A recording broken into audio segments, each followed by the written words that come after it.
This killer's story begins over 50 years ago. Stefano Brizzi was born into a devout Catholic family in San Marcello de Pistoiese in the Italian region of Tuscany on the 26th of June 1966. He was aware of his sexuality from an early age. He knew he was a homosexual, but Brizzi also knew he was a Catholic, and that not only is against his religion, but it would really upset his parents if they were that religious. So he was in that kind of turmoil. I think his homosexuality haunted him.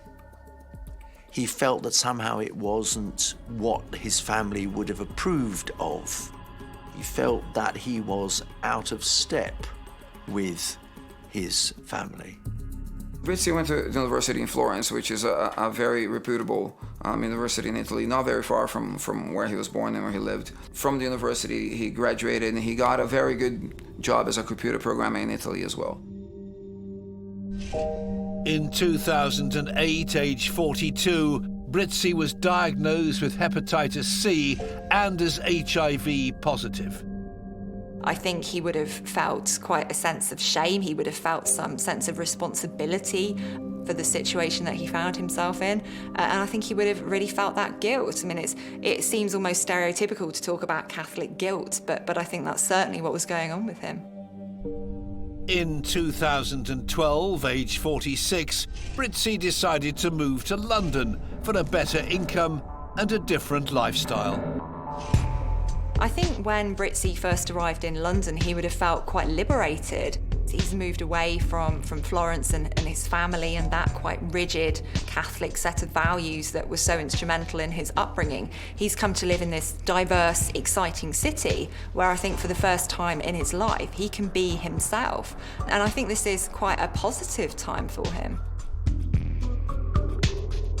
He was intelligent, IT expert, well-trained, and coming away from his native Italy meant that he could perhaps escape some of the family ties. He could reinvent himself, if you like.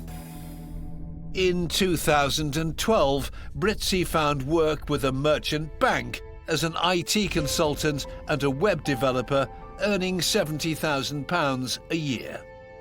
He seems to be working in an industry that is quite kind of hedonistic in terms of culture. It's quite kind of fond of instant gratification, and you don't really have very much in the way of breaks on your behaviour. You're encouraged to basically work hard and play hard, and I think that's where the problems begin.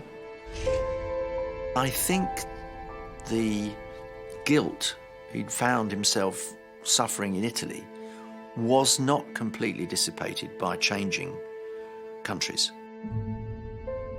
In 2013, Brizzi started experimenting with drugs, including GHB and poppers.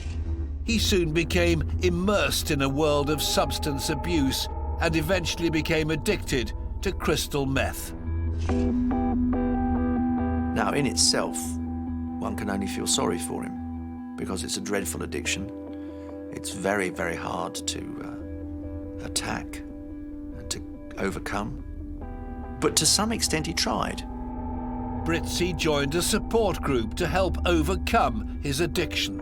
Brizzi does seem to be quite a dramatic and quite an elaborate individual, and some of his behaviour around his crystal meth addiction really does highlight that. He reached a point where he was going to a support group and he wanted to leave his addiction behind. He conducted a funeral service for his crystal meth addiction. I think at one point he even constructed a coffin for it and said he was burying his addiction. He was basically saying, this is it, this is over, I'm burying this part of me and I'm moving on. And you can see those roots of his upbringing there, that idea of the Catholic faith and of ceremony and of ritual. He's drawing on those traditional values, those traditional beliefs in this new lifestyle. So I think here we've got somebody who's incredibly conflicted. He's somebody who feels like he should be a good Catholic boy. He knows that his behaviour isn't going to come up to the expectations of his family and his community. And he's really struggling. Brizzi wrestled to overcome his addiction, and in 2015 he eventually lost his job. His life was beginning to fall apart. It would be fair to say that Brizzi was disintegrating. He became more and more introverted, almost nocturnal. He completely covered the windows of his flat so that no light came in. He didn't go out very much during the day at all.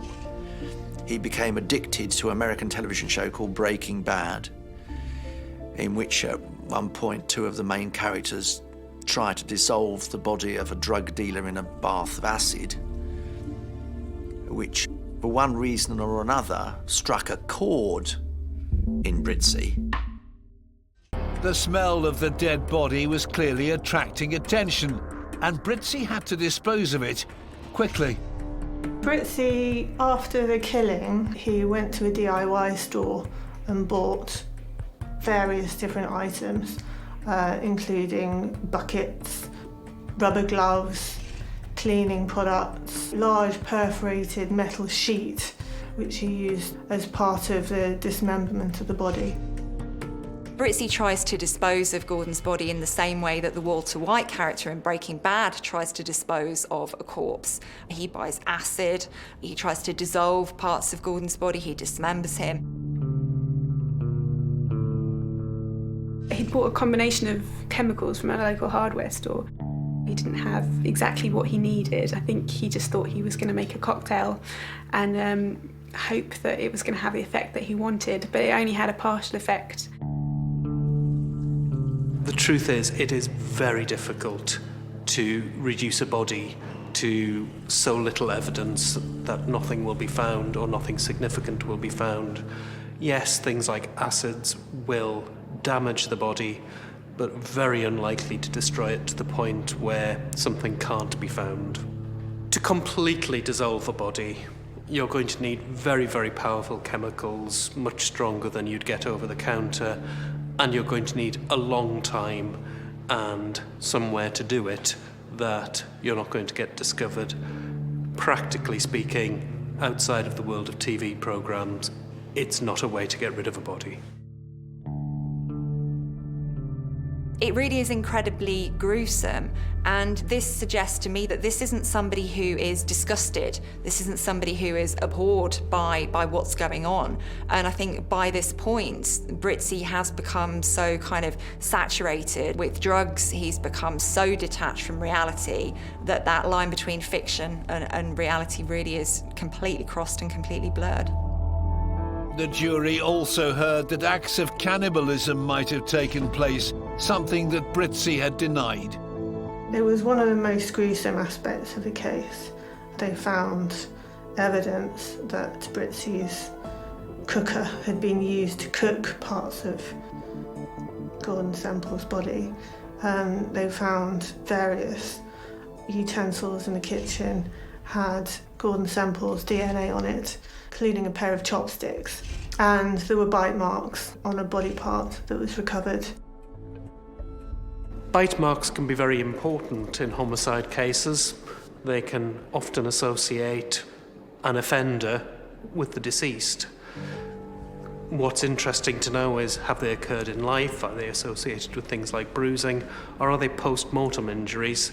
And at the worst end of the scale, if there is flesh tissue missing, is it suggesting cannibalism? CCTV footage was also played showing Brizzi at the local DIY store on Tuesday the 5th of April, 4 days after he'd killed PC Gordon Semple. He bought several supplies, including pincers, heavy-duty scissors, a putty knife, and large plastic buckets. In the CCTV footage, it's very clear he's looking at the thickness, he's looking at the depth, and at one point he put his head and shoulders in one of the buckets to measure if it was big enough to take a human body. And so I think he was obviously wary that what he was about to do. His defence was that he was high on crystal meth, but he was definitely lucid enough at that point to know this is what I'm going to need, or I'm going to need some heavy-duty gear here. I think you can only see Brizzi as a man who is destroying himself, literally falling apart in front of your eyes, because Semple then becomes, poor man, part of the desperate, extraordinary, bewildering land, this mad world that Brizzi has found himself in which he thinks it's perfectly all right to dismember Gordon Semple's body. Brizzi's neighbour, Steve Harris, was called to the witness stand. They showed me photographs of the bins because he went out and he was cutting him up. And there was a foot found in the Thames. All round here was closed off. They had suckers out in the drains. He must have flushed bits and pieces down the toilet to get rid of the evidence. The prosecution told the court that Brizzi was an evil and calculating man, while the defence argued that Brizzi was not a monster and that he had no recollection because of heavy drug use. Brizzi was assessed by a psychiatrist. They didn't find that he had a defence of diminished responsibility or any psychiatric condition that would explain what he'd done. He was clinically sane. The jury had to decide whether to believe Brizzi killed in a haze of drugs, delusion and sleep deprivation, or the version he told in court that it was a sex game that had gone wrong. Brizzi denied murder and manslaughter, but admitted obstruction of a coroner by unlawfully disposing of the body. I didn't envy the jury. I thought they had a real tough job. It was 30 hours of deliberation. There was a majority verdict of 10-2. They obviously really struggled to reach that verdict. On the 14th of November 2016, the jury found Stefano Brizzi guilty of murdering PC Gordon Semple.